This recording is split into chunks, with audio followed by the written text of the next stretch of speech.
Cansados de su agónica miseria, van tomados de la mano los que con derecho a nada cargaron con la cruz y con el látigo, cayéndoles con furia de alguacil y de sotana. Cansados ya de inclinar la cabeza, cansados ya de contener el hambre, cansados ya de tanta prepotencia, cansados ya del cepo y de la sangre, peregrinando el desierto, van resistiendo el acoso, van con el puño resuelto desafiando al poderoso, van desatando la historia, hombres, mujeres y niños, y en el frente honor y gloria brilla hermoso Luis Emilio.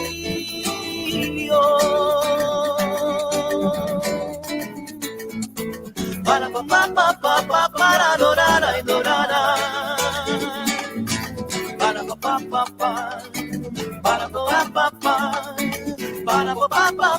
para adorar y adorar.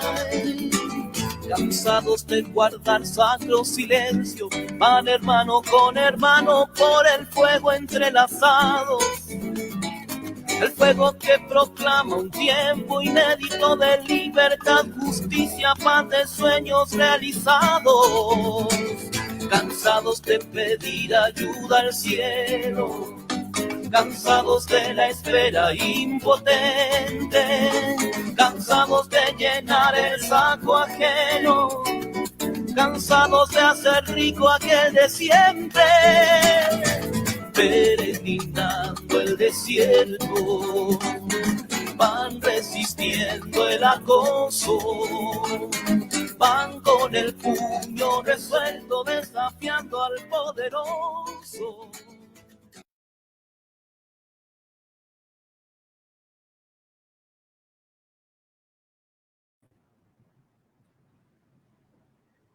Muy buenas tardes a todas y todos quienes se conectan hoy lunes, un poquito pasadito del horario habitual, ya son 2 minutos para las 8:20.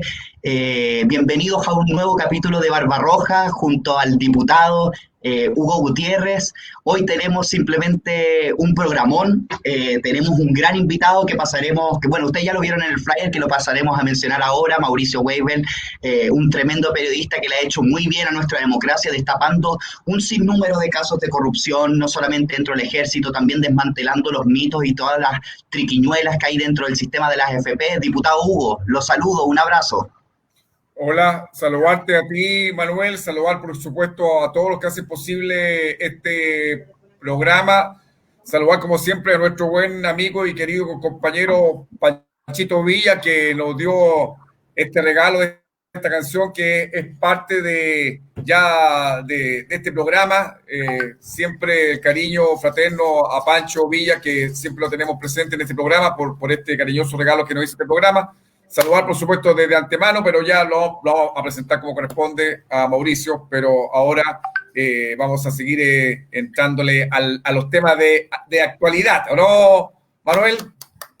Así es, diputado, vamos a hacer lo que siempre hacemos, tomamos las principales noticias desde el último programa hasta hoy que nos gustaría destacar. Bueno, en primer lugar, se aprobó en la comisión mixta los escaños reservados para las primeras naciones. Lamentablemente, la derecha y, bueno, sectores de la concertación que simplemente nuevamente llegaron a acuerdos, 17 escaños intranumerarios, todo lo contrario a lo que querían las primeras naciones, que tenía que ver con 24 escaños supernumerarios, con autoidentificación. Bueno, nada de eso se consiguió y más encima está todavía en tela de juicio el escaño para el pueblo tribal afrodescendiente. Esto es claramente, en el caso de las primeras naciones, una clara violación al convenio 169 de la OIT que fue ratificado por Chile, que exige a los estados firmantes un tema básico, que es garantizar la participación de forma efectiva de los pueblos originarios en todas las decisiones que les afectan. Y qué más que la redacción de una constitución que debiera ser claramente escrita con la participación plena de las primeras naciones. Ese es el primer tema que queríamos relevar. En segundo lugar, un tema de corte internacional, pero que claramente nos afecta acá en Chile, que tiene que ver con que, adivinen, el agua se empezó a cotizar en Wall Street. O sea, si bien el agua siempre ha estado privatizada, ya este es un paso que demuestra un poco también cuáles son los próximos conflictos que se vienen en el futuro, que van a ser claramente por el agua. Y asimismo aprovechamos de relevar un estudio que salió en los últimos días, un estudio del Centro de Producción del Espacio de la Universidad de las Américas, que escuche bien, diputado, no sé si usted vio la noticia, de 29.000 titulares que poseen derechos de agua, el 1% concentra el 79% del volumen total del sistema. O sea, claramente el eslogan que se ha conformado por parte de muchas y muchos dirigentes sociales y ecoambientalistas con que no es sequía, es saqueo, se hace mucho más palpable con este dato que la verdad es bastante duro e irrefutable con respecto a esa verdad que vienen denunciando tantas y tantos dirigentes. En tercer lugar, esto ya es más fresquito, esto ya pasó hoy, Sebastián Piñera, ya lo hemos dicho en los programas anteriores, pero hay que volver a destacarlo, no entiende nada y ahora anunció que de aprobarse en el Congreso el proyecto de ley que ingresó en el Senado para el indulto a las y los presos políticos por la revuelta popular, él dijo que lo vetaría. Claramente aquí Sebastián Piñera nuevamente vuelve a demostrar que tiene cero empatía, no entiende nada por las razones por las cuales hoy en día él goza de un 7% de aprobación y por parte de las encuestas, pues sabemos cómo son las encuestas, así que capaz que sea más cercano al cero el número. Y ya lo último, cuarto lugar, tenemos lamentablemente el viernes pasado, a raíz de las protestas que hoy en día se están dando en Santiago, particularmente en la zona del Metro Universidad de Chile, porque ya no está en Plaza Dignidad, que está sitiada por Carabineros, una nueva víctima de trauma ocular. Un periodista de 30 años que estaba grabando la dispersión violenta por parte de Carabineros hacia manifestantes pacíficos que exigían la libertad de las y los presos de la revuelta popular.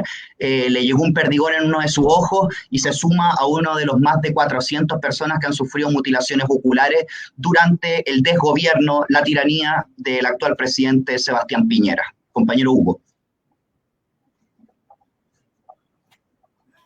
Bueno, mira, yo antes que todo quiero expresarte que con respecto al tema de los escaños reservados para los pueblos originarios, nuevamente el diseño implementado por Longueira sobre que ellos tienen que controlar el tercio más uno han sido inclaudicables. Es decir, ellos saben que no pueden ceder en lo más mínimo al tercio más uno. Ellos quieren el control de la convención y ellos saben que con un tercio más uno lo controlan y era imposible acceder a escaños reservados supernumerarios porque eso le alteraba la cifra.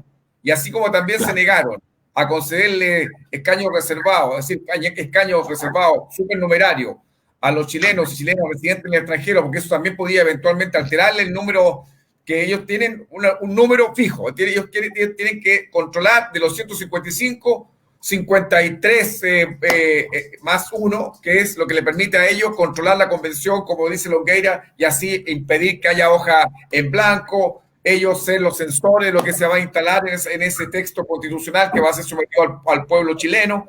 En consecuencia, ellos en eso han sido inclaudicables. Es decir, la supuesta casa de todo y todas tiene como arquitecto a Longueira. Y eso es lo lamentable, porque es un diseño de cómo tiene que ser esa convención y ellos van a perseverar en no darle escaño reservado a nadie. Se opusieron a los escaños reservados a los pueblos originarios. Lamentablemente, la oposición que fue a la comisión mixta no no peleó por los escaños reservados y supernumerario, porque claro, ahora es difícil uno oponerse a los escaños reservados a los pueblos originarios, es imposible. ¿Cómo uno se va a oponer a eso? Pero era obvio que tenían que ser supernumerarios. Y era obvio que tenía que haber autoidentificación, así que la persona cuando fuese a votar dijese, yo soy aymara, soy quechua, yo soy mapuche, yo voto, pésame el voto, yo voto en la urna de los pueblos originarios. No hay que generar listados aparte. Entonces, al final del día, la derecha se salió con la de ellos en darle participación a los chilenos y chilenos residentes en el extranjero, no tienen ninguna participación. Se salió con la de ellos en los escaños reservados por los pueblos originarios, no hay supernumerario. Salieron con lo de ellos en términos de que los mayores de 16, menores de 18 no tienen participación alguna en esta convención. Se salieron también con la suya. Es decir, ellos se salen con la suya en todo porque en ese sentido, como digo yo, son irreductibles. El tercio más uno es lo que ellos quieren conseguir. Y en eso no se van a mover un ápice. Y con respecto, mira, yo quiero leerte una carta que me envió el abogado Nelson Caucoto, que para mí, por supuesto, es un emblema del derecho humano. Y quiero leerla para todos nuestros queridos auditores porque cuando tú dices que Piñera se niega a los indultos para los jóvenes del estallido social, Nelson me escribe lo siguiente y quiero leerlo, que justamente es una denuncia que él hace y que quiero que yo reproducirla. Me dice, estimado Hugo, hace 15 años atrás mandé por única vez una columna a medios de comunicación que ahora espero que leas. Lo que ahí se dice está pasando ahora. Nos acabamos de enterar que uno de los condenados rematados en Albania, en el caso Albania, y el caso de los, comillas, últimos desaparecidos del 87, condenados y rematados como cómplices en ambos casos y que estaba en Punta de Peuco, Rodrigo Pérez Martínez, el Ministerio de Justicia le ha otorgado la libertad por su buena conducta. En oposición, nadie se opuso a eso, pese a que la Corte Suprema a comienzo de año le negó la libertad condicional. O sea, la ley 19.856 del año 2003, es una puerta abierta para los genocidas. Algo hay que hacer legislativamente para impedir eso. Aparte, por supuesto, de la denuncia pública. Efectivamente, y eso voy a hacer, efectivamente voy a presentar mañana, espero, un proyecto de ley para impedirle a todos estos genocidas criminales de Punta Peuco que queden en libertad por buena conducta, Manuel, por buena conducta. En consecuencia, esta buena conducta no se le puede reconocer nunca a un genocida. Y lo que me estaba planteando el abogado de Derechos Humanos, Nelson Caucoto, por supuesto, es un tema relevante para la historia de nuestro país y por supuesto, voy a cumplir con el encargo que él me hace y vamos a tratar de cambiar estas normas legales que le permiten a los genocidas de Punta Peuco salir de ese lugar porque tienen buena conducta.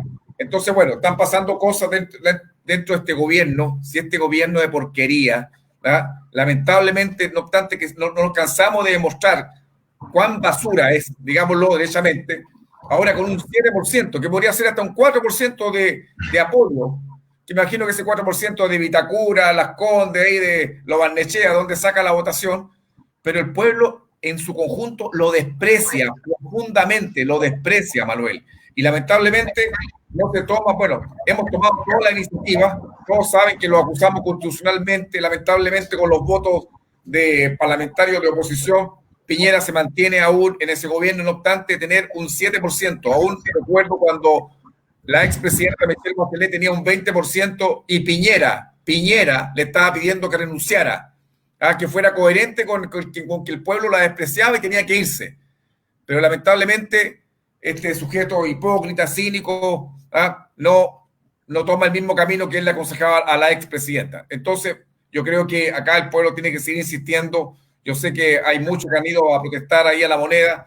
Nosotros no podemos menos que instarlo a que sigan haciendo lo mismo, pero yo creo que en definitiva ya es un gobierno que está totalmente desplomado. Pero no obstante que está desplomado, toma esta iniciativa, quiere darle impunidad a los uniformados, se niega los indultos para los jóvenes de estallido social, le da salida a los presos de Punta Peuco por buena conducta. Es decir, ellos no dejan de hacer lo que históricamente han hecho, darle impunidad a los violadores de derechos humanos, darle impunidad a los que están cometiendo ahora violaciones de derechos humanos, y en consecuencia nosotros tenemos que seguir insistiendo lo mismo, que renuncie Piñera.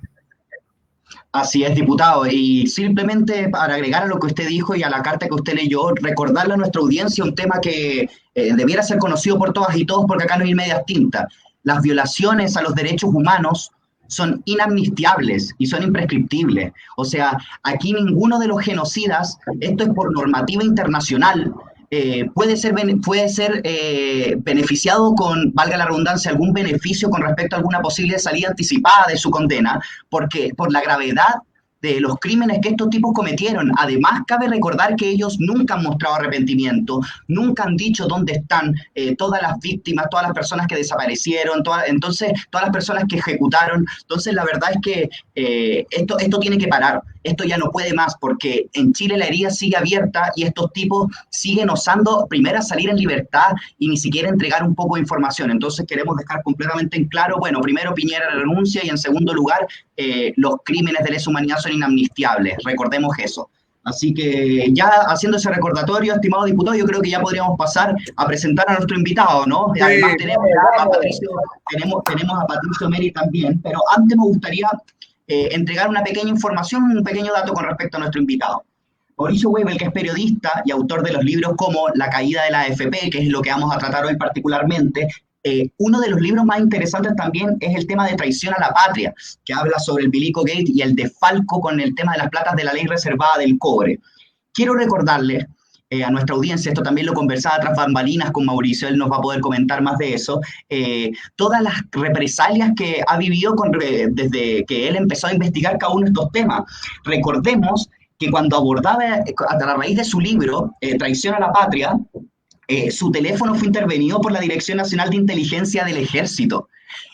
Un pinchazo a su teléfono precisamente por estar denunciando las irregularidades. O sea, aquí ya claramente no se entiende nada. Las personas que denuncian los fraudes son los perseguidos, mientras que las personas que roban son las personas que están pinchando los teléfonos. Simplemente notable. Así que aprovechamos de hacer la entrada para Patricio Meri y para Mauricio. Un gusto saludarle, estimados colegas, podríamos decir. Hola, Mauricio Weibel Barahona. Un gusto tenerte acá en el programa. Nos acompaña Patricio Meri, que es un clásico acá de nuestro programa.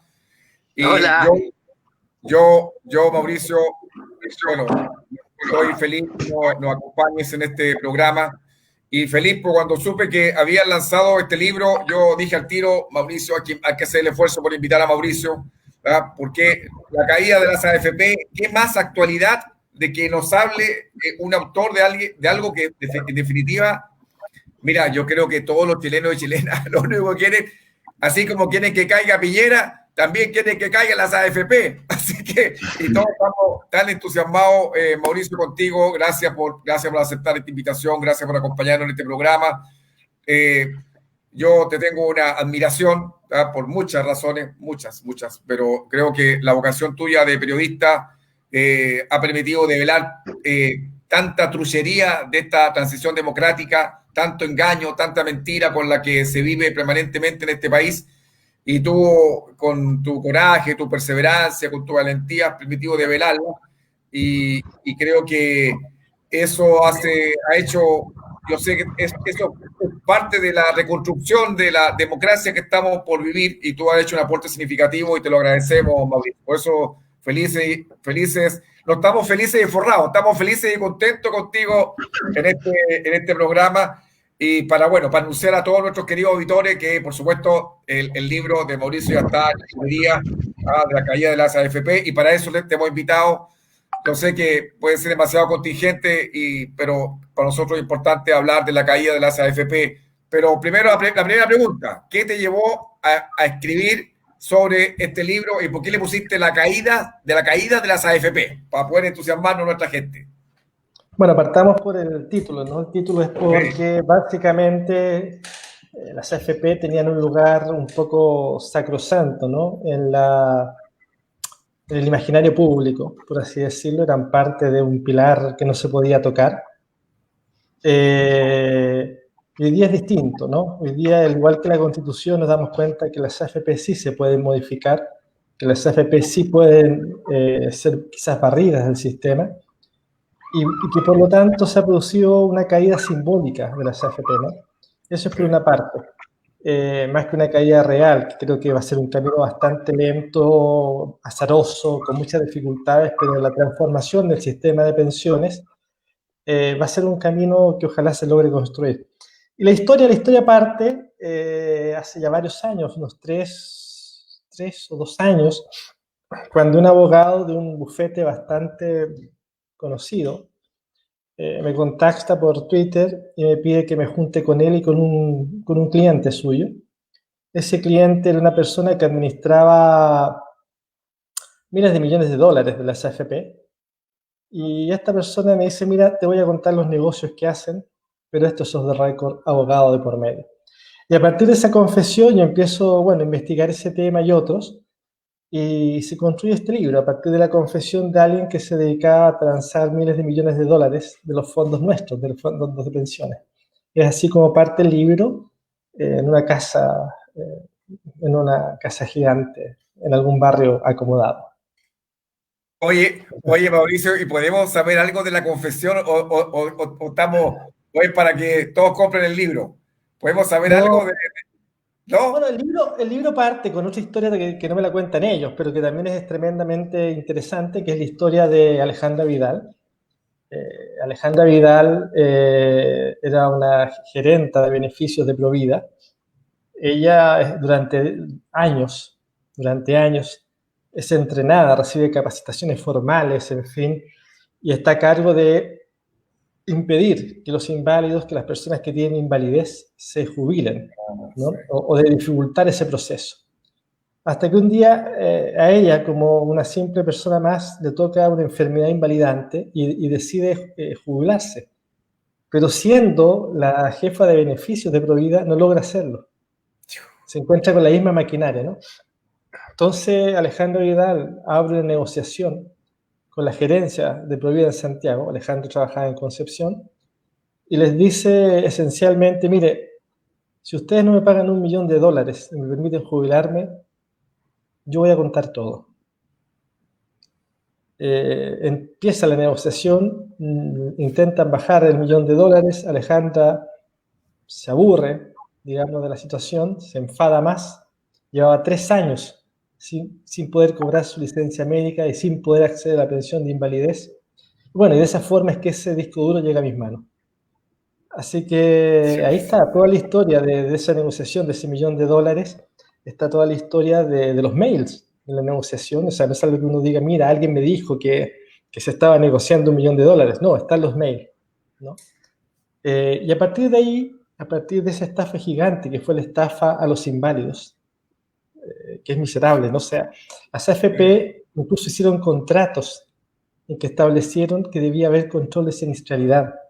O sea, que las compañías de seguros que contrataban tenían que tomar medidas para impedir que todos los que tenían derecho a jubilarse por invalidez lo hicieran durante décadas. Y eso, lo más tremendo es que eso, como crimen, a propósito de los temas de indulto, eso como crimen prescribió. Y esas miles de personas se quedaron sin cobrar sus pensiones. Es brutal, ¿no?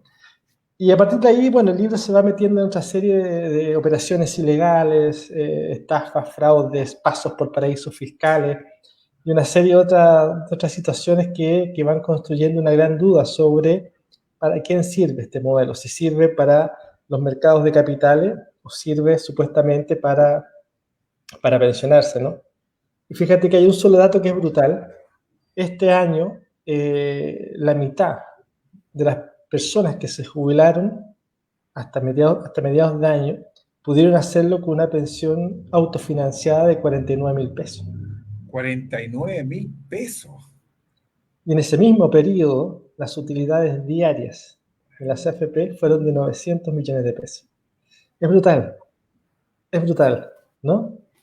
O sea, la gente se pensiona, autopensionado, ¿no? Con 49.000 pesos, que lo suple el Estado para tener una pensión un poquito mejor, las pensiones básicas solidarias, el aporte previsional solidario, en fin. Pero al mismo tiempo las AFP están teniendo pensiones de 900 millones. Entonces es brutal.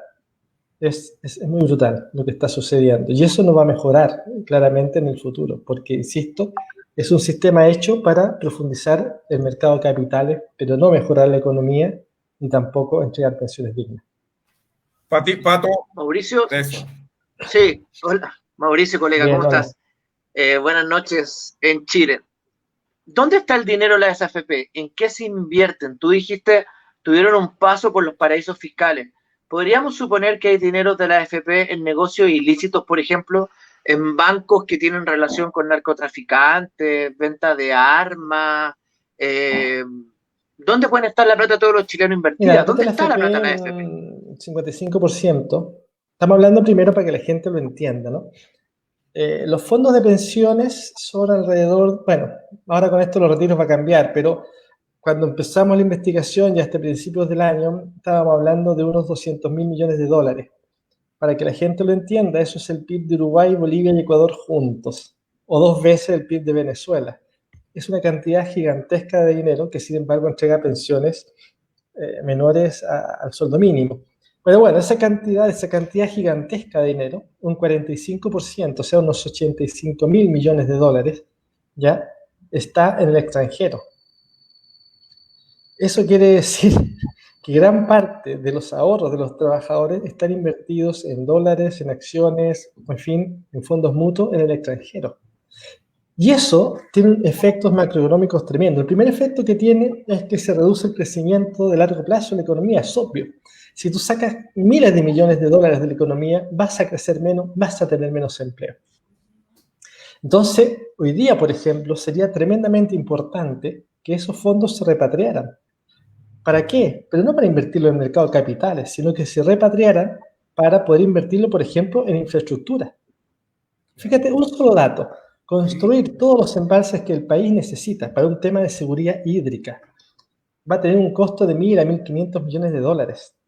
Eso es el 1, 2% de todo lo que está en el extranjero. Y claro, en vez de que se le vaya el pago a los privados, que vuelva el pago a los pensionados. Hagamos carreteras, pero que en vez de los peajes de ir a empresas internacionales, que vayan a los fondos de pensiones. Y hagamos un modelo donde los fondos de pensiones, en vez de ir a los mercados de capitales, vayan a la economía real. Si van a la economía real, aumenta el crecimiento, aumenta el empleo, aumenta el bienestar y se legitima un sistema que además va a tener que pasar probablemente de las empresas privadas al Estado. Eso no va a impedir la corrupción, porque es mucho el dinero y va a haber corrupción. Pero hay que ver mecanismos para que esa corrupción sea menor. Claro. O sea, en cualquier esquema en que hayan 200.000 millones de dólares a mover, va a haber corrupción. El problema es cómo la reducimos y cómo logramos además que eso no se convierta en un gran negociado para las mayores fortunas del país, para los traders de los mercados bursátiles, y en cambio sí sea ya algo que aporta al crecimiento económico del país, al empleo. Insisto, o sea, ¿sabes por qué te preguntaba? Estos 85.000 millones de dólares y los metes en crecimiento económico, en construcción, claro, en infraestructura, en puertos, en caminos, en embalses. ¿Sabes por qué te preguntaba dónde está el dinero? Porque en Ecuador, a partir de una investigación que estamos realizando, descubrimos que los sostenedores de bonos del Ecuador se fueron principalmente a 2 empresas, Bank Suisse y Lehman Brothers, que son los que provocaron la crisis de Wall Street. Entonces preguntaba, ¿dónde está el dinero? Tú dices, está en el extranjero, hace un daño a la economía, pero ¿seríamos capaces de identificar quiénes son los personajes que están detrás de esta artimaña, ponerle un nombre? Porque no es que se va a un lugar que no existe, a un paraíso fiscal, pero ¿quiénes están detrás de esta maquinaria? O sea, me gustaría ver si podemos sacar la madeja de lo que está detrás del sistema de AFP, porque ese edificio que se construyó en Chile, el señor Polman, lo sacó con fondos AFPables.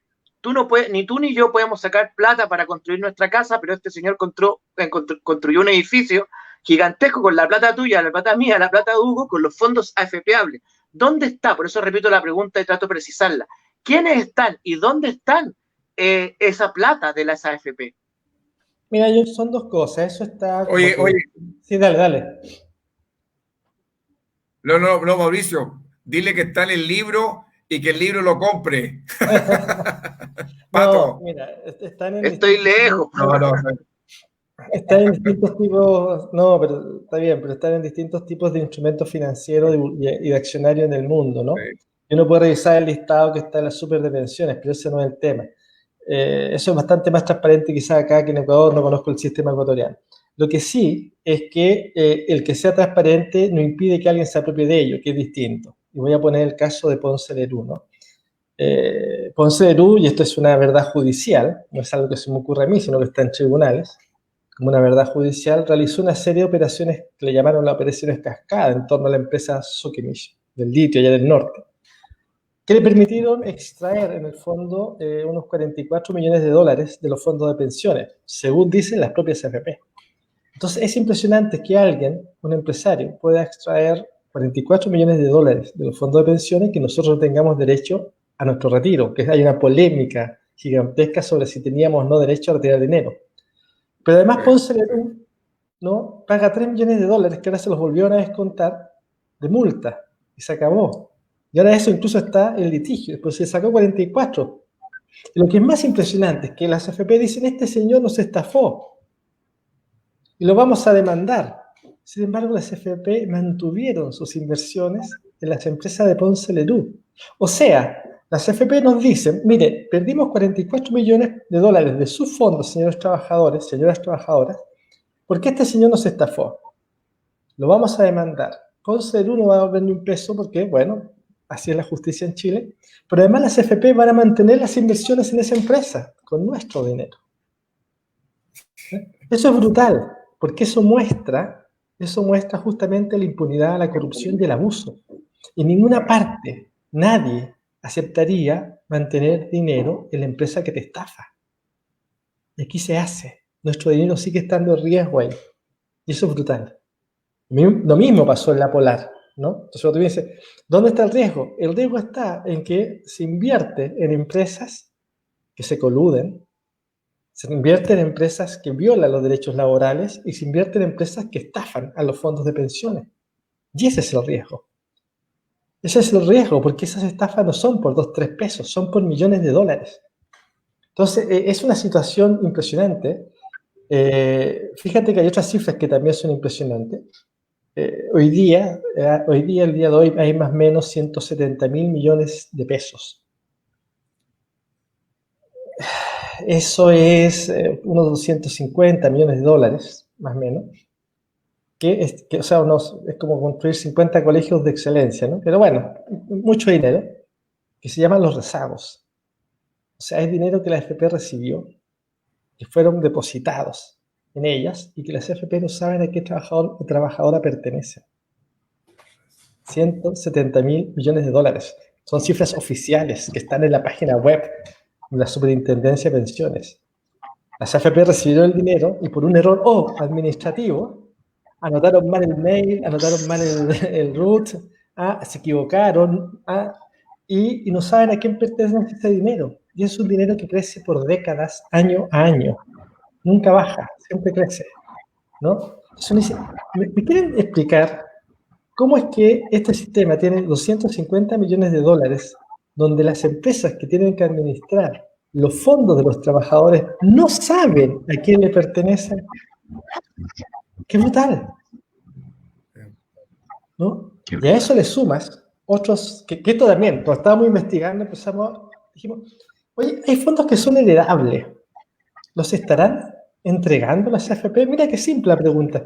Entonces empezamos a hacer preguntas, qué sé yo, las super de pensiones. Y las super de pensiones, no tenemos las cifras. Seguimos investigando, y cuando ya fue imposible que negaran la situación, entonces las super de pensiones mágicamente de un día para otro saca una nota en las últimas noticias y dice, sí, en realidad hay fondos heredables que no se han entregado. ¿A cuánto asciende? 260 millones de dólares de esa época. O sea, las AFP tenían que entregarle fondos a los deudos, a los deudos, los trabajadores y trabajadoras, ¿ya? Entregar las pensiones a los hijos de los padres y madres que habían muerto. Y no lo hicieron. No lo hicieron. Eso es miseria pura. Es miseria pura. Entonces tú dices, ojo, fíjate que solo de estos dos, las pensiones que no entregaron, que es ya está en el límite de la estafa, ¿ya? Y los dineros que no saben a quién pertenecen, ya tenemos 500 millones de dólares Qué Y a eso, increíble. súmale el dinero que se ha sacado por estas operaciones de Ponce, de Lugo y eso otro, ¿no? Entonces me dice, ¿dónde está el dinero? El dinero está muy bien, gracias. El dinero está. No es que se haya perdido. El punto es quién se beneficia de que existe este dinero. ¿Ya? Entonces dice, si los trabajadores sacan pensiones de 49.000 pesos y el CFP se queda con 500 millones que son de los trabajadores, pero que no saben de quién son, o saben de quién son, pero no lo entregan, tenemos un problema. Tenemos un problema. Mauricio, Eso, Sí, del más diputado. no, si la pregunta era, ¿hay registro de dinero en paraísos, que las AFP hayan metido en paraísos fiscales? a ver, vamos por parte. Hay una FP que es Plan Vital que tiene su matriz en un paraíso fiscal.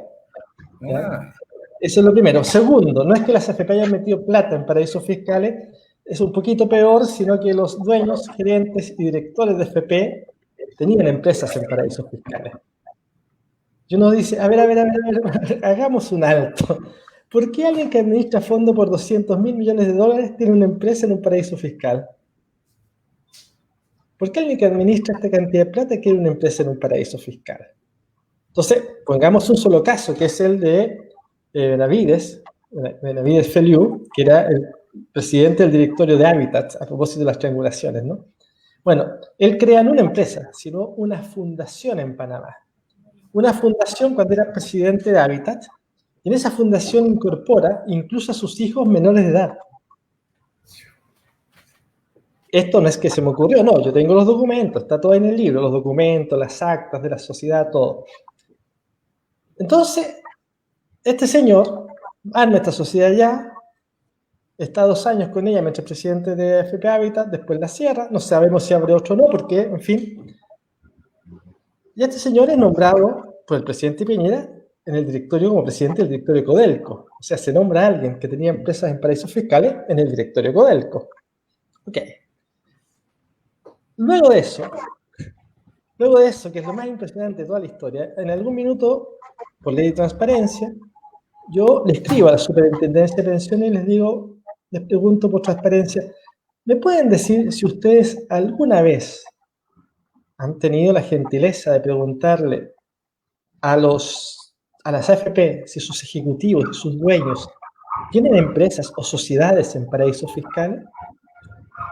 Y en esa primera pregunta, la superintendencia nos da una respuesta que bordea lo ridículo, lo estúpido, no hay otra forma de decirlo. Nos dice que nunca lo preguntaron porque no estaba en los formatos. Sí. Mire, como esto no estaba en los formatos, no lo preguntamos. La ley establece claramente, sin distingo si es nacional o extranjero, que los directores, gerentes, las personas de las AFP deben declarar qué empresas tienen, sobre todo si tienen más de un 10% en esas empresas, ellos o su cónyuge. Pero mira, curiosamente no le preguntan en paraísos fiscales. Cuando ya estaba yo por publicar el reportaje sobre este tema, ¿ya? Y ya había pasado un año en la primera pregunta, le vuelvo a preguntar a la gente de la Superintendencia de Pensiones por ley de transparencia, por escrito, con registro. Perdón, ya pasó un año. ¿Usted ahora se le ocurrió preguntar a la CFP?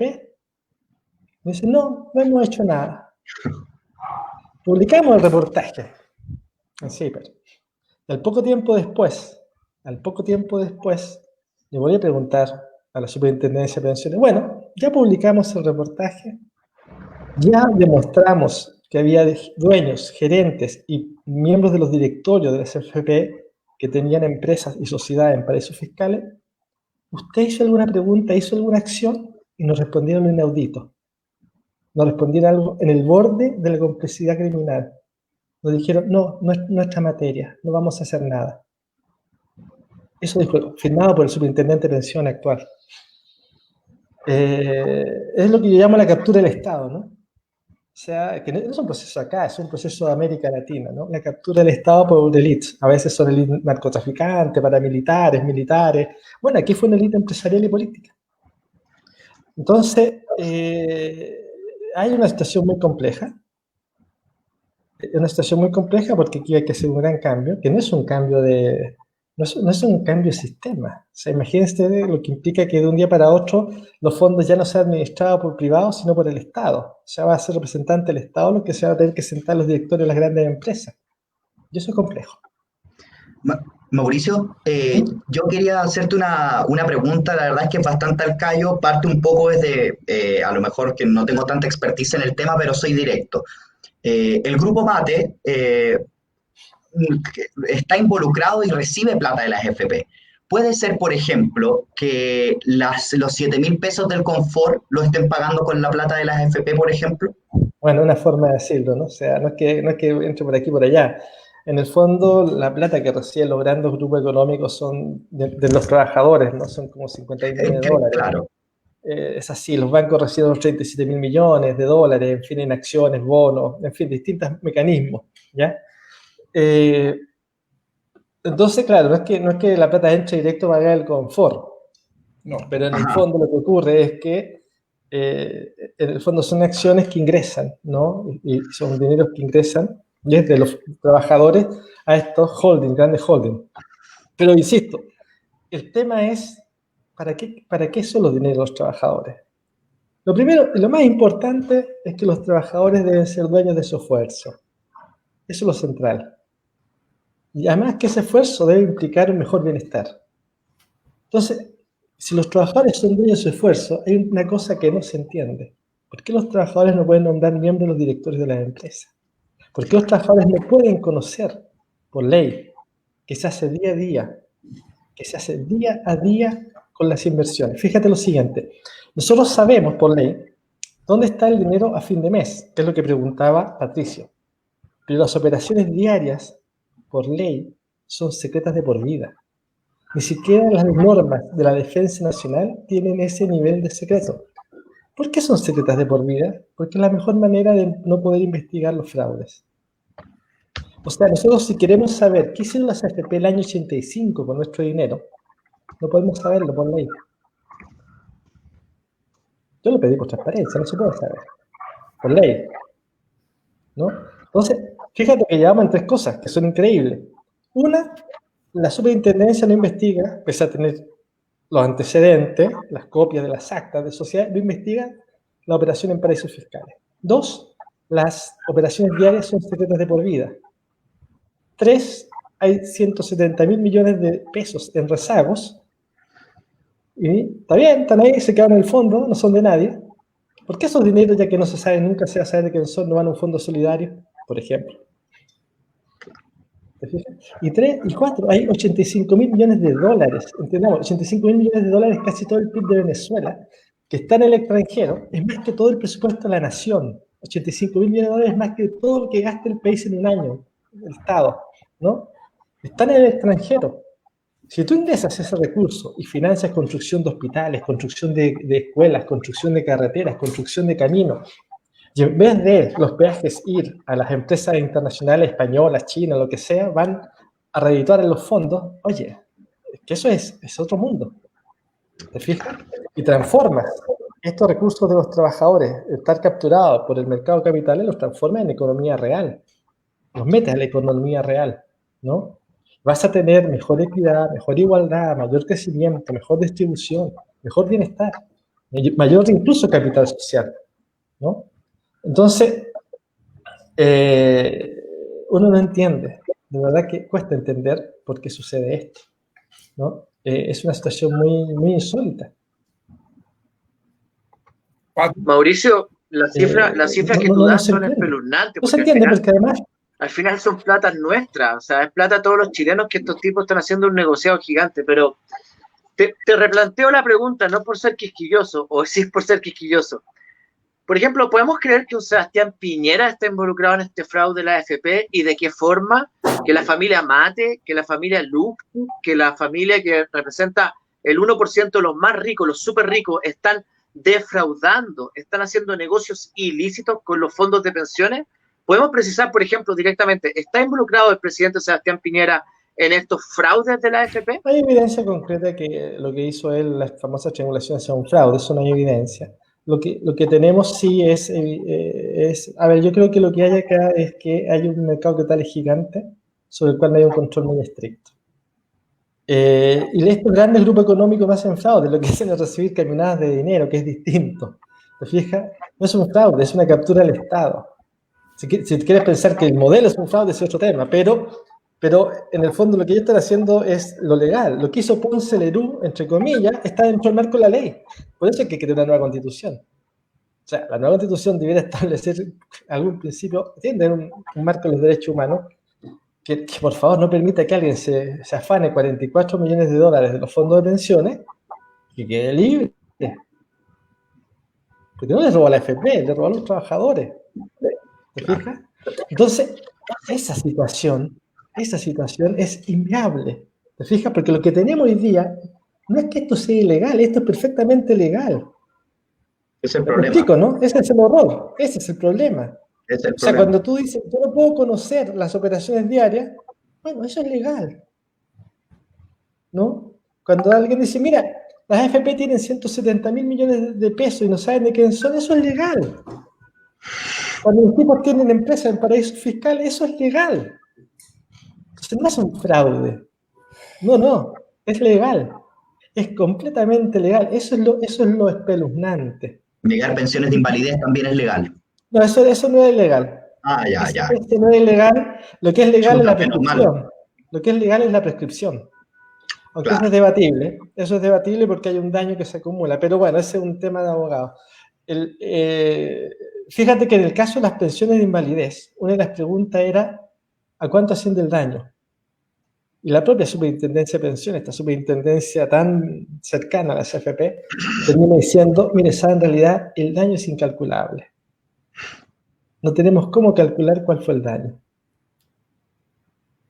Entonces, ese sí es un fraude. Por eso yo le digo, en el libro hay fraudes, el de los inválidos es un fraude, por donde se lo mire, porque eso sí era ilegal.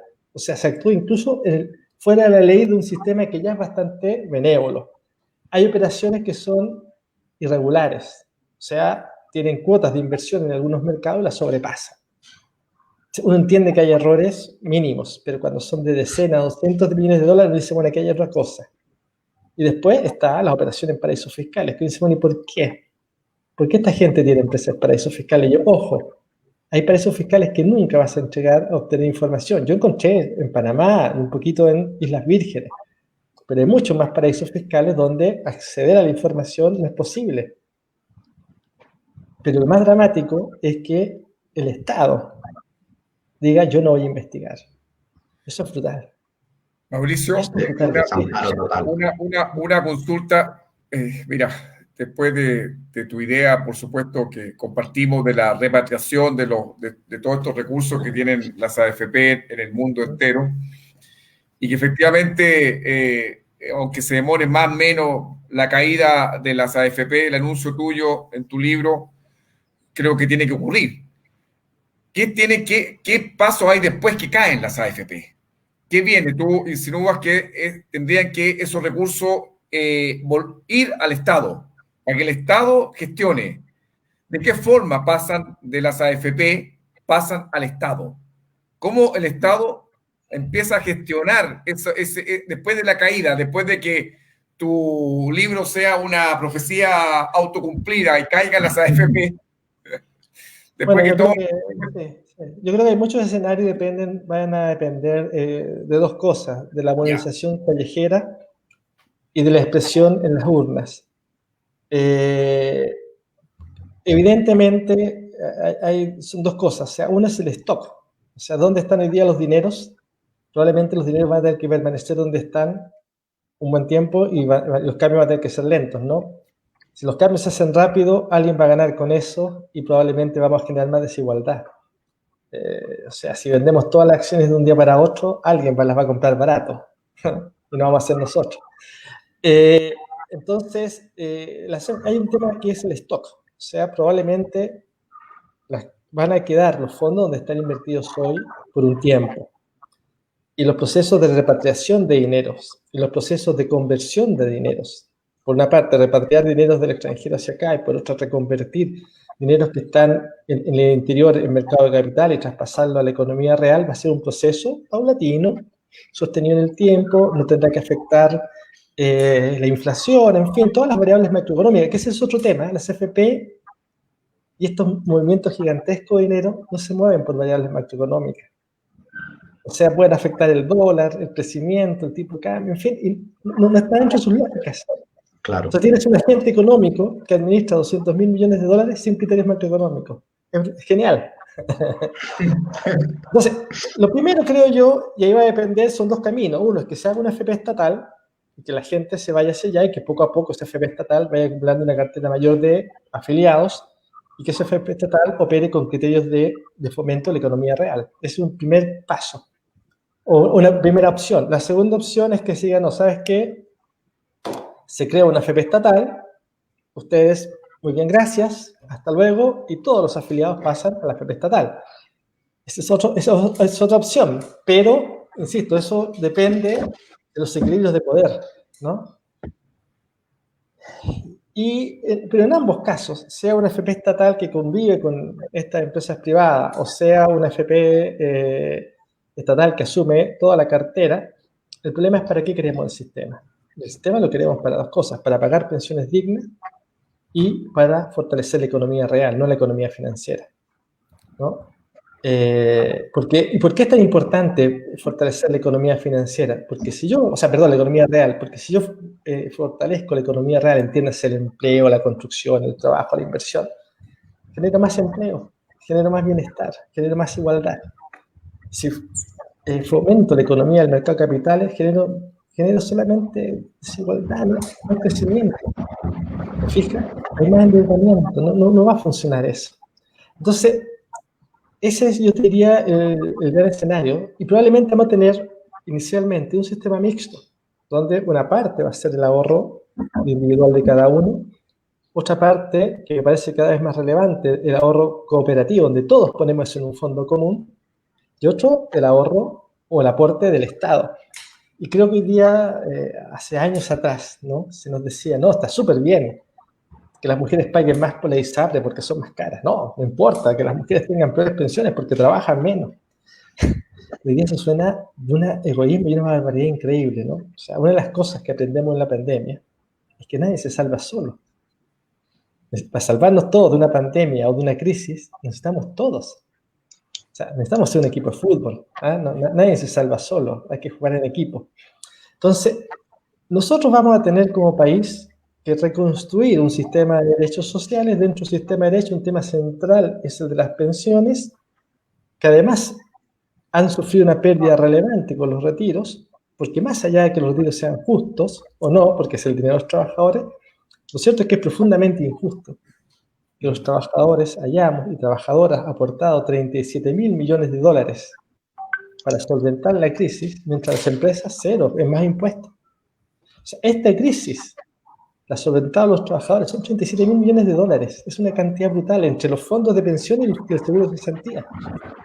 Entonces, sí, claro, que bueno, que se haya resquebrajado esta cosa de que los fondos no podían ser tocados. Está bien eso, ok, pero qué mal está que la crisis la paguemos los trabajadores. O sea, ¿por qué no hay impuesto al patrimonio? Si es de lo mínimo. ¿O por qué no decimos, ok, perfecto, los trabajadores ponemos 337 mil millones de dólares? ¿Cuánto ponen los empresarios? Vamos, ¿cuánto ponen? Claro. Oye, Mauricio, yo quería aprovechar, mira, la verdad es que está súper buena la audiencia y bastante buena la conversación. Aprovechamos al tiro de seguir dándole promoción a este gran libro, ¿no? La caída de las AFP, una historia de operaciones ilegales, fraudes y paraísos fiscales, para que todas y todos quienes lo quieran leer vayan a alguna de las librerías y lo compren. Yo quería hacerte una pregunta, Mauricio, a lo mejor que no tiene que ver con tantos números o cosas así, sino ya un tema, si bien todo es político, esto es netamente de la política propiamente tal. Este blindaje que hubo de las AFP, este nulo cuestionamiento que hubo particularmente durante los años de la concertación, ¿crees que se debe en particular, o mejor dicho, por qué crees tú que se dio eso? Porque, por ejemplo, en los directorios de la AFP, por ejemplo, Provida, en el directorio han estado desde ex ministros del tirano, de Pinochet, hasta militantes socialistas como Pacheco, me parece que también estaba Viera Gallo, en el caso de la DC, Jimena Rincón también estuvo en directorio. Entonces, esto de, por ejemplo, esta simbiosis que se produjo entre los políticos de la concertación y de la derecha con las AFP, ¿fue un truco, no sé, fue un truco o una forma de las AFP para intentar blindarse cooptando a los políticos, o eso fue algo que se dio de forma natural, dadas las lógicas de la transición? Si me pudieses a lo mejor como dar un punto con respecto a eso. Bueno, yo creo que efectivamente lo que ocurrió fue que este modelo de desarrollo se basó, entre otras cosas, en la privatización de los derechos sociales, de la provisión de derechos sociales, y en retirar y en el endeudamiento masivo de la población, ¿no? O sea, la gente retira la plata del FP para pagar las deudas. Entonces, ese modelo, para poder existir después de la dictadura, lo que requirió fue que la élite política que gobernó lo asumiera como tal, lo defendiera, lo hiciera propio. Y eso implicaba estar en un cargo en los directorios también, ¿no? O apoyar las leyes, en fin. Es lo que yo llamo la captura del Estado, ¿no? Que no es un caso privativo de Chile. Si uno mira América Latina, la captura del Estado ocurre de distintas formas en distintos países, de distintos signos. Que es dramático, pero la única forma de eso, para mí, de enfrentarlo, bueno, es el periodismo por una parte, que pone un granito, pero sobre todo son las movilizaciones de la gente. O sea, sin movilizaciones vamos a tener una constitución horrible. Con movilizaciones abrimos el camino a la nueva constitución. Sin movilizaciones nos arriesgamos a tener otro año con los 90. O sea, hoy día las movilizaciones van a ser tremendamente importantes para cambiar el país. Va a ser por eso tremendamente importante que la ciudadanía se exprese en el proceso del debate constituyente, que la gente vaya y le diga a quienes sean los constituyentes, ¿sabe qué? Yo pienso esto, mi cabildo dice esto, mi barrio dice esto, ¿no? Porque si no, esto va a ser en 4 paredes. Eso no puede Oye, ser. Mauricio. Sí, solo al tiro te doy la palabra. Oye, Patricio, el presidente del del PC, el diputado Guillermo Tellier, cuando dijo en una entrevista hace como una semana o dos de que el proceso constituyente tenía que dotarse de movilización continua para que todo, lo mismo que estás diciendo tú, precisamente salieron los sectores que estuvieron en los directorios de la AFP, la concertación y la derecha, saliendo a decir que no, que estaba diciendo, que casi que acusando golpismo. O sea, precisamente cuando se plantea la necesidad de la movilización social para salvaguardar un proceso que es del pueblo, salen precisamente los sectores que se pasearon por los directorios de la AFP, de la ISAPRE, a renegar de eso. Así que es bastante interesante y bastante coincidente a lo menos. Dale, Patricio. Sí, no, Mauricio, hay un dato que tú has entregado que me parece escalofriante. Tú hablas que la AFP, no lo que tú digas está comprobado, ¿no? Manejan 200.000 millones de dólares. Hablas de inversión en paraísos fiscales. Yo utilicé la palabra fraude, tú me dices, no es fraude porque es legal. Pero una cosa es que sea legal el manejo de estos fondos en el sistema financiero y lo otro es que hagan cosas ilegales con estos fondos. Ir a un paraíso fiscal, voy a leer tu libro con muchas ganas y llamo a la gente a leerlo, pero voy un poquito más allá. ¿Descubriste algún nexo ilícito de la AFP? Porque si voy a un paraíso fiscal, ¿quién va a paraísos fiscales? Los narcotraficantes, los traficantes de armas, los traficantes de órganos, las personas que no quieren tener su dinero en un país porque el país es dinero ilícito. No me cabe en la cabeza que un país como Chile, serio, entre comillas, tenga que manejar esos 200.000 millones de dólares en parte en un paraíso fiscal. Cuando decimos paraíso fiscal... No es que los dineros no estén ahí. Lo que están ahí... Pero una parte sí. No, lo que están ahí son las empresas de los gerentes. Sí, que no es lo mismo que el fondo, son dos cosas distintas. Pero no sabemos de dónde viene la plata de los gerentes, podría ser plata de la AFP. Bueno, pero yo no tengo todavía la capacidad de abrir las cuentas corrientes, así que eso no lo puedo asegurar. Mira, es como el ejército, ¿no? Yo en el libro del ejército lo que puse fue, mire, estos tipos tienen una cantidad de viajes al extranjero que es sospechosa. Bueno, después se descubrió a partir de esa investigación y eso que publicamos, y algunos bastantes detalles más, que efectivamente había una situación irregular con el tema de los pasajes al extranjero. Pero yo no tengo todavía la capacidad de abrir las cuentas corrientes. No, pero sí tiene la capacidad, lo que nos enseña en la escuela de periodismo, ¿no? Los signos e indicios. Si yo veo que hay muchos gerentes que están viajando yo solamente me baso en pruebas muy duras. ¿Te fijas? Vale, yo también yo uso los signos e indicios, pero termino la pregunta para no generar un debate, sino que solo para consultarte. Si yo tengo gerentes, dueños de AFP, directores de AFP que están bajando paraísos fiscales, además lo sumo con un dato que tú dijiste, no podemos saber por perpetuidad en qué se invierten los fondos de pensiones. ¿Es así o no? La operación diaria, ¿sabes la operación a fin de mes? Sí. Yo no sabes la operación diaria. No puedo saber, no tengo idea, puedo saber. Y tengo otro elemento, efectivamente, no está el hecho, pero tengo otro elemento que tú me dices que hay gerentes de los sistemas de pensiones que tienen su dinero, su empresa, en paraísos fiscales. O sea, tengo 1 más 2 que lleva a un tercero. Tú me dices, no, mira, yo no puedo opinar porque no es un hecho, pero tampoco hay que ser muy astuto para darse cuenta que algo está pasando en ese lugar con la plata de todos los chilenos, con los fondos de pensiones o con el sistema del enjuague. Porque si esta gerente que te da a ti la información dice, mira, yo pedí $1 millón por no entregar mi información, tú dices, $1 millón. ¿Por qué? ¿Qué es lo que ella iba a denunciar? Leamos tu libro, ¿no? Veamos qué es lo que fue ella, lo que ella denunció, pero no creo que haya denunciado malas prácticas laborales o que no le pagaban las vacaciones. O sea, aquí hay denuncias gravísimas con respecto a lo que está pasando en los fondos de pensiones, ¿no? Hay que leer el libro, Mauricio. Oye, sí, lo que pasa es que, a ver, dale, te escucho. No, pasa que tú me estabas hablando del libro, algo hablaste del tema de la Fuerza Armada. Eso, ¿en qué libro está? Porque tú también escribiste un libro que se llama Traición a la Patria, ¿ahí está? Sí, lo que pasa es que tú hablabas recién. También, sí, pero en este libro también toco el tema de las pensiones castrenses. Fíjate que hay uniformados que tienen pensiones sobre los 7 millones de pesos mensuales. ¿Ya? Pensiones mensuales. 7 millones de pesos mensuales, sí, claro. Estamos hablando de que hay cerca de más de 2.400 pensiones dobles. Y algunos que tienen pensiones de 7 millones al mes. Y incluso más. Pensiones de 7 millones de pesos mensuales. Sí. Ahora, para que la gente lo entienda, de ese monto, de esa pensión, el 94% lo pagamos nosotros.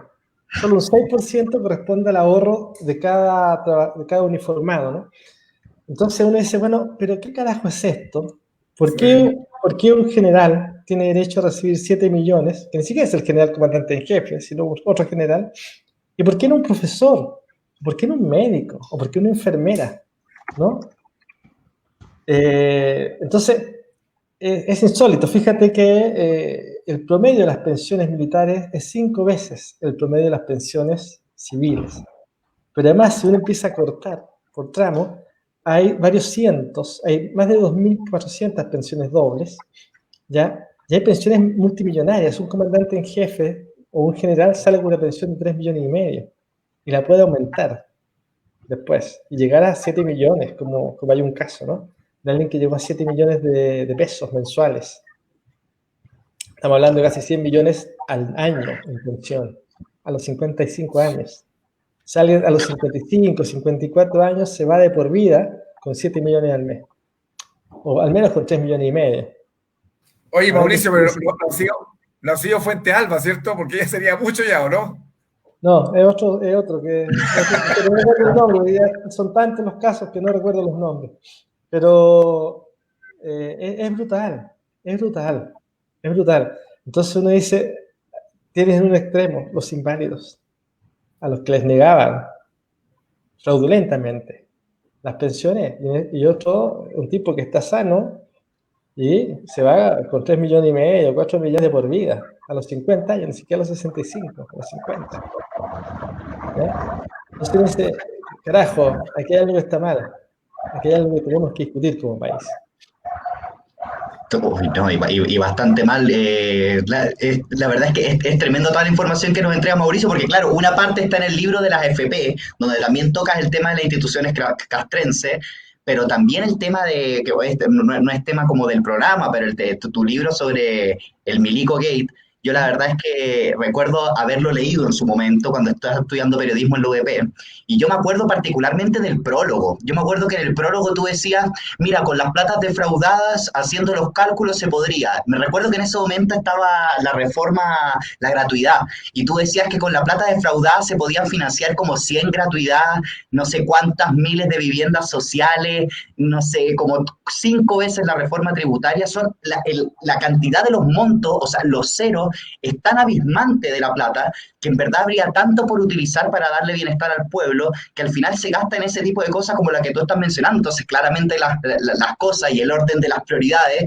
claramente no está en beneficio de la grandes mayorías, sino lo que decías tú, ¿no? Este Estado cooptado, en definitiva. Claro, fíjate que en los primeros 2 décadas del siglo XXI se destinaron 18.000 millones de dólares a compra de armas. Como era tanto el nivel de ese dinero, 4.500 millones de dólares fueron aposados sin destino alguno en el extranjero. El año pasado, se eliminó la reserva del cobre, se puso un nuevo sistema de financiamiento, pero se les reservó a las Fuerzas Armadas 2.600 millones de dólares en un presupuesto de 4 años plurianual. En los próximos 3 años vamos a destinar unos 1.900 millones de dólares a compra de armas. Y le estamos cobrando impuestos a la gente por 600 millones de dólares. Claro. Es brutal. Y el Estado va a devolverle a fin de este año 900 millones de dólares que le pidió prestado a las Fuerzas Armadas. Yo dice, ¿me quieren explicar por qué carajo?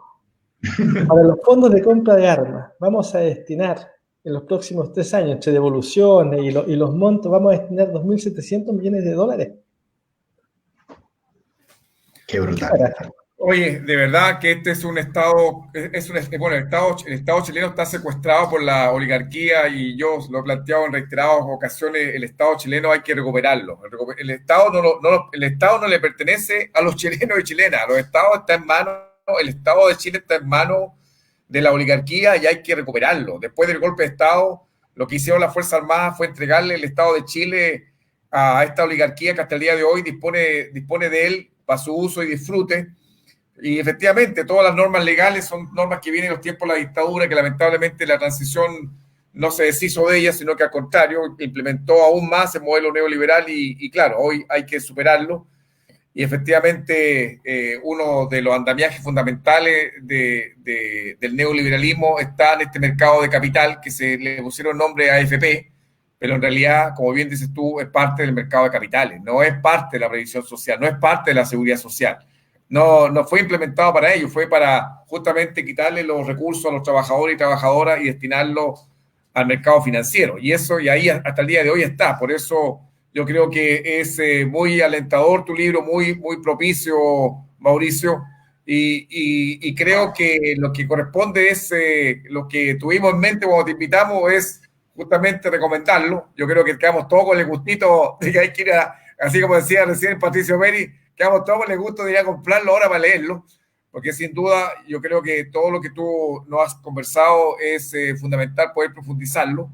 Yo creo que tú das con el clavo. Esto es parte de la movilización social, es parte de no bajar la guardia de lo que está por venir, para terminar de una vez por todas con este andamiaje neoliberal que tanto sacrificio ha significado a nuestro pueblo y que hasta el día de hoy sigue las mismas. Así que creo que es un tema que es crucial el terminar con las AFP. Yo creo que ya todo lo tenemos claro y vamos por ese camino, Mauricio. Sí, mira, un último comentario, entiendo que estamos ya terminando, pero fíjate que el año 2000, según datos del Banco Mundial, esto no es una invención mía, son datos del Banco Mundial, el ingreso per cápita de Alemania poderosa, que recibe el siglo XXI, en el año 2000, eran $27.000 per cápita por paridad de compra. El año pasado, el ingreso per cápita por paridad de compra de Chile, según el Banco Mundial, eran $25.000. O sea, la Alemania del siglo XXI y el Chile del estallido social tenían el mismo nivel de riqueza relativa, pero eran dos países brutalmente distintos. Y el pilar, la casa madre de esa diferencia, es la desigualdad y son también el abuso y la corrupción. No es que seamos un país pobre, no es un país que tenga que cuidar para llegar al desarrollo. No, nosotros tenemos riqueza, tenemos mucha riqueza, y somos un país rico. pero somos un país profundamente desigual. Y tenemos que construir un país donde los derechos humanos sean el centro de la doctrina constitucional y donde los trabajadores sean dueños de su esfuerzo. Si no, es una locura que los trabajadores sean dueños de su esfuerzo. Es solo eso. Es tan mínimo lo que pedimos, que los trabajadores y trabajadoras disfruten de todo el sacrificio y su esfuerzo personal. Pero bueno, eso es lo que no tenemos en este país. Oye, Mauricio, ya te hemos molestado tanto, más de una hora conversando contigo, pero se pasó tan rápido. Fue como de verdad, como la sensación que uno tiene es que estamos recién empezando y ya llevamos más de una hora conversando. Te agradezco. Oye, Mauricio, pero te vamos a invitar también para que conversemos del otro libro, que quedé con las ganas de preguntarte por los otros, pero bueno, ya será para otra oportunidad. Y gracias por tu presencia en este programa. Hemos tenido una gran audiencia, gracias a ti. Y bueno, agradecerte tu participación en Barbarroja y, por supuesto, invitar a todos y todas a comprar tu libro, que se llama La caída de... No, la caída, iba a decir La caída de Piñera, pero no, es La caída de las AFP. Sí, es La caída de las AFP. Gracias, Mauricio. Un fuerte abrazo. Gracias por todo. Un abrazo, Mauricio. Gracias por todo. Gracias, muy gentil. Gracias por todo. Bueno, ahí tuvimos una grata compañía, Manuel, Patricio. Yo creo que la gente quedó con gusto a poco, así que vamos a tener que hacer un esfuerzo. Bueno, ninguno, porque en realidad Mauricio hace todo el esfuerzo, nosotros solamente yo estaba anonadado escuchando tantos datos. Yo creo que a ti, Pato, te pasó lo mismo, ¿no, Manuel? También. Brutal. Hoy, de verdad, la sensación que uno tiene, es decir, uno nunca se cansa de sopesar el nivel de abuso y de desigualdad de estos desgraciados de este país, de esta oligarquía de mierda que tenemos en este país, abusadora, corrupta. Para decirlo en buenas palabras. Para decirlo en silencis. Por eso no hay que bajar la guardia, hay que sacar a este Piñera de una vez por todas. Y ya el abuso, es decir, todo lo que cuenta Mauricio, de verdad, yo creo que este país ya se vuelve agotador. Un sujeto que tiene un 7%. Mira, hagamos un pequeño resumen antes de hablar de los temas internacionales, Hugo. No sé si está el Juan Fran también de Venezuela, pero 200.000 millones de dólares manejan la AFP. Lo que denunció Mauricio de la cantidad de gente que no se le paga la invalidez, la Pati me corregía por interno, me decía, Pato, los fondos de pensiones están definidos dónde se invierten y el capital de la empresa es otra cosa. Vale, Pati, pero tú cachai que si te vais la plata a paraísos fiscales, aunque sea el gerente, Mauricio dice, yo no sé, porque no tengo comprobado los hechos, pero ¿para qué un gerente de una AFP, de dónde va a sacar tanta plata para llevarlo a un paraíso fiscal? O sea, si les parece poco grave lo que dijo Mauricio, yo le agrego que no debe haber nada limpio en las platas que se están manejando en paraísos fiscales. O sea, ahí está lo peor de la economía internacional. Mauricio no quiso ir más allá porque yo creo que tiene todo en su libro y hay que leer su libro y hay que apoyar también a los periodismos. Mauricio tiene una trayectoria destacadísima. Pero yo te puedo afirmar que los fondos de pensiones chilenos han estado financiando guerras, tráfico de cocaína y lo peor que podamos pensar que se nos ocurra está ahí. Porque tú decís, claro, no puedo saber dónde se han invertido la plata de los chilenos mientras la gente gana 40 lucas al mes, Hugo, si es un tema de desigualdad. Yo le pregunté, ¿quién eran los dueños de la AFP? ¿Está Piñera involucrado en esto? Claro, está involucrado con las cascadas, pero si empezamos a desmenuzar los dueños de la AFP, vamos a llegar que es el 1% más rico de Chile. O sea, estos hueones, para decirlo en buen chilense, se armaron un sistema que solo los beneficia a ellos. Esto no es neoliberalismo, esto es un neoliberalismo salvaje, brutal y desquiciado. Es una máquina para robar. ¿Cachai lo que estamos enfrentando? Es una máquina para robar al Estado chileno. Ponce Lerú se nos repite en todos los programas. Yo no sé cómo sigue libre. Mauricio dice, esto es legal. Yo tengo dudas, yo lo investigaría a profundidad con algún abogado tributarista que sea experto del tema, porque que estén haciendo este tipo de inversiones que no podemos saber en qué se invierten, los volúmenes de plata que manejan, la AFP son como un país, pues, weón.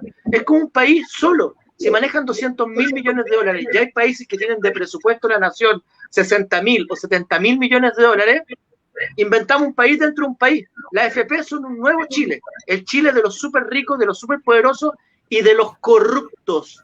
Yo le pregunté por los fondos afepeables. cuando se construyó el edificio de Paul, ¿cómo se llama el dueño del Jumbo? Pullman. Eso se construyó con fondos AFPables, ¿cachai? Con la plata de todos los chilenos. Pero tú o yo, el Manuel, no podemos comprarnos una casita con nuestros fondos o pedirle plata a los fondos del FP porque está prohibido. Solo para los súper ricos. El que inventó el sistema es un genio del mal, de lo siniestro, para generar un robo. Pero esto viene de la escuela de Chicago también, Pugo. O sea, viene de toda la artimaña desde Estados Unidos, de un modelo neoliberal salvaje. Se inventaron un país para saquearlo, robarlo, y lo han tratado de exportar a otros lugares. O sea, es brutal. Lo que nos contó Mauricio es realmente brutal. Oye, sí, no tenemos al periodista venezolano, ¿no, Pato? No está. ¿No ha entrado? No ha entrado. De tantas veces que lo dejamos plantado, se picó. Oye, Pato, yo creo que la próxima semana hay que tenerlo a él como invitado, principal. Al inicio, Pato. ¿eh? Juan Fran. Oye, algunos temas internacionales, Hugo. A ver si quieren saber algunas novedades muy interesantes. Dale, Patricio. 1. Hoy día la Suprema Corte norteamericana ratifica el triunfo de Joe Biden, que la gente decía, no, esto no va a pasar. Pasó. Joe Biden es ratificado como presidente de los Estados Unidos. Da varias señales internacionales que empieza a marcar el panorama internacional. Primero, dice que va a cambiar las medidas, no que las va a suspender, las medidas de sanciones contra Venezuela desde un punto de vista multipolar. Al parecer empieza a cambiar la visión con Venezuela, van a mantener las sanciones, pero no tan injerencistas, no tan directo, va a ser un poquito más consensuado con otros lugares. La Comunidad Europea, como siempre, haciendo el loco y no reconoce las elecciones en Venezuela, apoyando muy poco para que Venezuela se pueda desarrollar. Chile tampoco reconoce las elecciones en Venezuela. Salió Piñera con su canciller diciendo que tampoco ellos reconocían. Y Lenin Moreno, así de cara dura son estos personajes. Estos personajuchos son muy vendidos, ¿verdad? Mira, otro dato interesante que puede cambiar la pauta de aquí a final de año. Hay un fuerte rumor que Trump, pasaron dos cosas con Trump esta semana. Uno, que el jefe de la inteligencia israelí, el jefe de la seguridad israelí, salió a decir que existían los extraterrestres, ustedes van a pensar que me volví loco, pero están todos los diarios internacionales, que existían los extraterrestres, que habían bases extraterrestres de seres humanos en Marte, y que esa información la tenía Donald Trump y que no la había querido soltar. ¿Por qué yo creo que hizo esto? Para demostrar en el fondo una operación de inteligencia, armar una cortina de humo y tratar de apoyar a Donald Trump. Primera cosa anecdótica que pasó con Trump, armaron toda esta faramalla. Pero lo más importante y relevante es lo que podría pasar en los próximos días. Hay un fuerte rumor, lo sacó un reverendo norteamericano y lo reafirmó su esposa, que Trump podría perdonar a Julian Assange. Si perdona a Julian Assange, está hoy día en la noticia internacional, si perdona a Julian Assange, Assange saldría de la cárcel después de haber cumplido su pena por haber violado esta prisión preventiva que tenía en el Reino Unido y quedar en libertad. Sería una jugada de última hora que descolocaría el mapa mundial.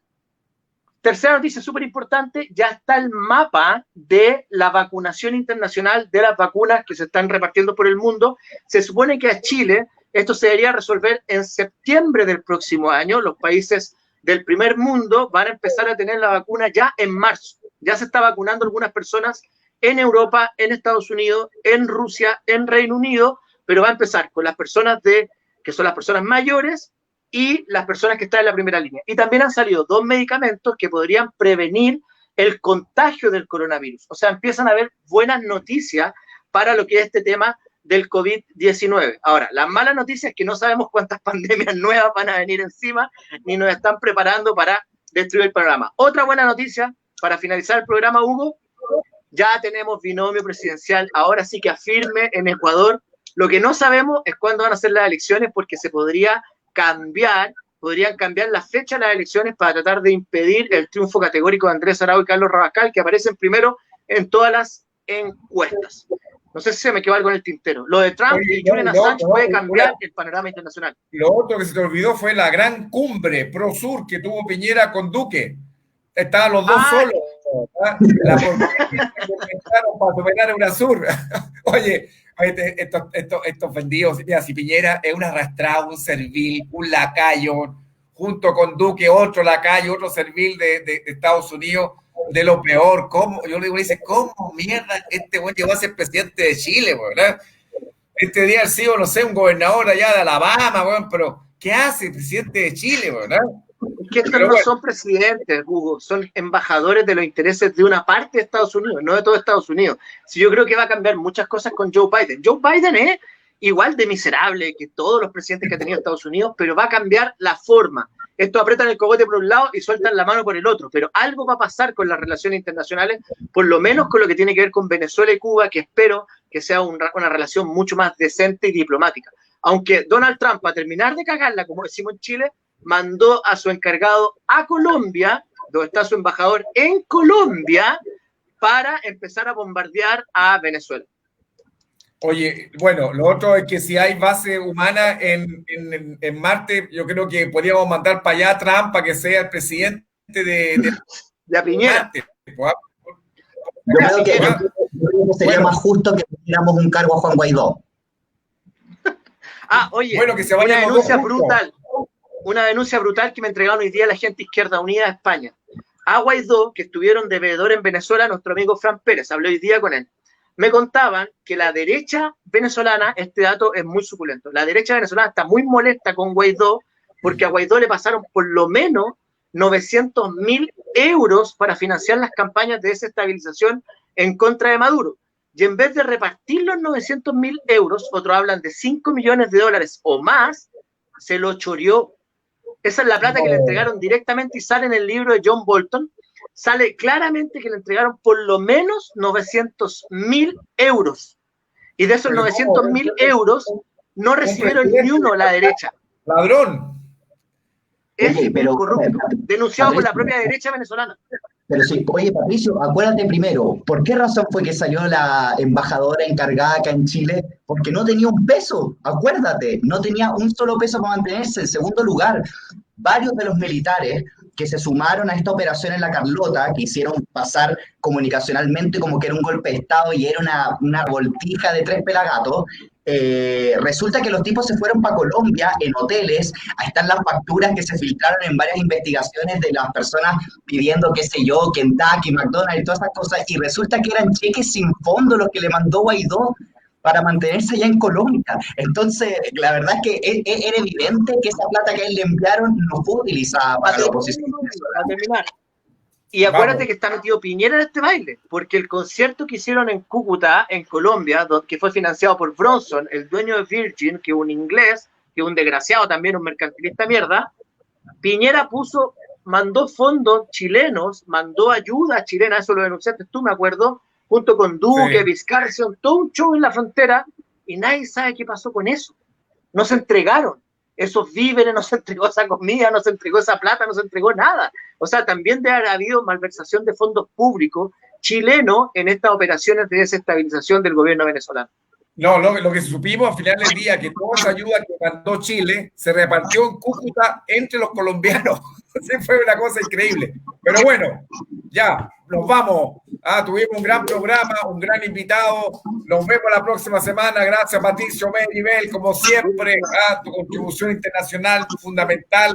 Y Manuel, un gran anfitrión que hemos tenido el día de hoy, como siempre. Así que agradecido a todos y a todos nuestros queridos auditores que hemos estado hasta ahora. Y como siempre, discúlpenos que nos proponemos a conversar y se nos va el tiempo. Pero bueno, felicidades por Europa, Pato. Saludos, Manuel, allá en Santiago. Yo estoy todavía por estos lados, por Iquique. Así que saludos a todos y todas.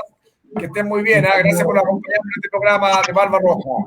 Adiós. Un saludo enorme, Patricio, que te vaya muy bien. Y solamente antes de cerrar, compañero Hugo, y esto no es para extenderse, pero es que es sumamente necesario, una cosa que se nos había olvidado hoy.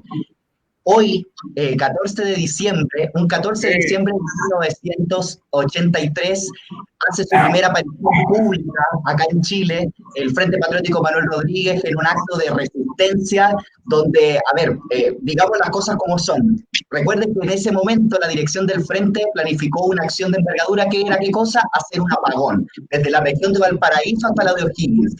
hoy, un día como hoy, en una hora aproximadamente, ya se van a cumplir los 37 años que aparece por primera vez el Frente. Así que honor y gloria a todas las compañeras y compañeros del Frente Patriótico Manuel Rodríguez, un gran abrazo por esa resistencia heroica, y ahora para cerrar los dejamos con un espacio, un decálogo de 10 puntos para lo que viene el proceso constituyente a modo de propuesta para el debate de toda nuestra audiencia. Un abrazo, diputado Hugo, un abrazo, Patricio, que estén muy bien.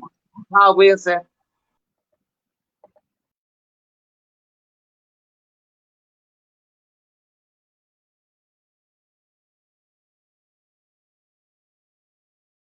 Decálogo por la soberanía popular y la democracia en Chile para un proceso constituyente. Propone 10 bases mínimas que deben estar presentes en la nueva Constitución para alcanzar un Chile con garantía de derechos, soberanía popular, un nuevo orden económico y democracia participativa. Quinto, Asamblea Legislativa Plurinacional y Paritaria que reemplace a la Cámara de Diputados y al Congreso Nacional. Unicameral, un sistema expedito para la generación de las leyes, más cerca de los electores y de la base social. Eliminación del Tribunal Constitucional, la tercera Cámara. Una mayor fiscalización de los representantes elegidos con nuevos mecanismos de control ciudadano y revocatorio. Plurinacional, que exprese la pluralidad nacional, étnica, cultural y territorial de los pueblos de Chile. Reconozca el estatus de los pueblos originarios, garantizando sus derechos e integrando su cultura y cosmovisión a los principios de convivencia y desarrollo del país. Paritaria, debe considerar la igualdad de representación política entre hombres y mujeres como la única manera de incorporar todas las voces y propuestas, además de constituirse en una exigencia mínima de justicia para con las mujeres, asumiendo su condición de sujeto de derecho político y activo. Es potestad de los pueblos deliberar, definir y mandar lo que se deba escribir en la nueva Carta Fundamental.